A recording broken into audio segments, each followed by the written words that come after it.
So we urge in many areas, science, training, other forms of cooperation, South maximum collective self-reliance. The first we call maximum national self-reliance. The second we call maximum collective self-reliance. In everything. Obstacles are there, look at them. Look at them and remove them. Be very serious in removing those obstacles so that you can have maximum. Africa does not trade with Africa, for instance. No, at all. Well, Africa is a market. It's not a very big market. Africa's share of trade, Africa's share of international trade is the same as Africa south of the Sahara, please. I'm saying Africa south of the Sahara. Africa south of the Sahara's share of international trade is the same as that of South Korea. So Africa's trade is small. Nevertheless, they trade. There are people who buy and sell to Africa, who buy from Africa and sell to Africa. There is a market. But Africa's intra-African trade is 4% of total African trade. 4%. So Africa does not buy from Africa. Africa does not sell to Africa. But the South buys from Africa and the South sells to Africa. And many of these things which we buy from outside can be bought from Africa because that capacity is there in Africa.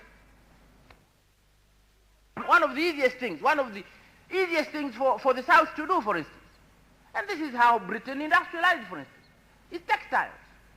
The South can make textiles. We don't make the machinery.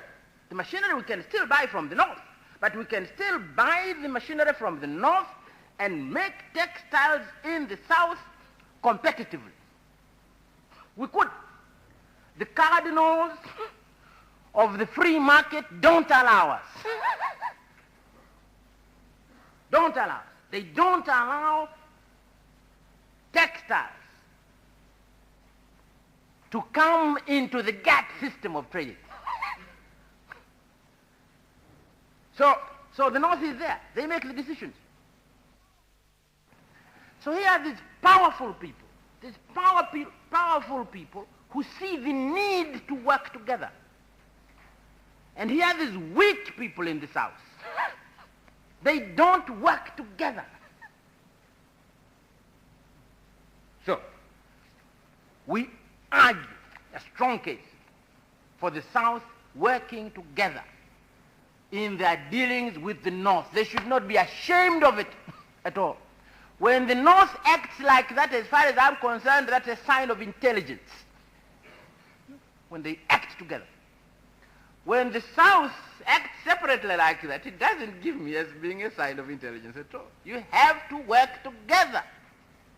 And it is much more necessary for the weak to work together than for the strong. These countries of the South must pay the highest attention to the development of science and technology. I think your first idea was an international village for science. And I think I said, hey, don't just say science, you know. Huh? Science and technology. I think I did say that. Because it's not just enough to know. We have to use that knowledge. That knowledge must be transformed into usable knowledge, because otherwise it's no, because we have many people in the South who know a lot.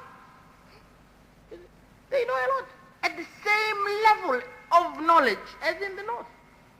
But we have to translate that knowledge into tools that can help the development of our regions, and that's why I said, no, why don't you add technology to it so that it is an international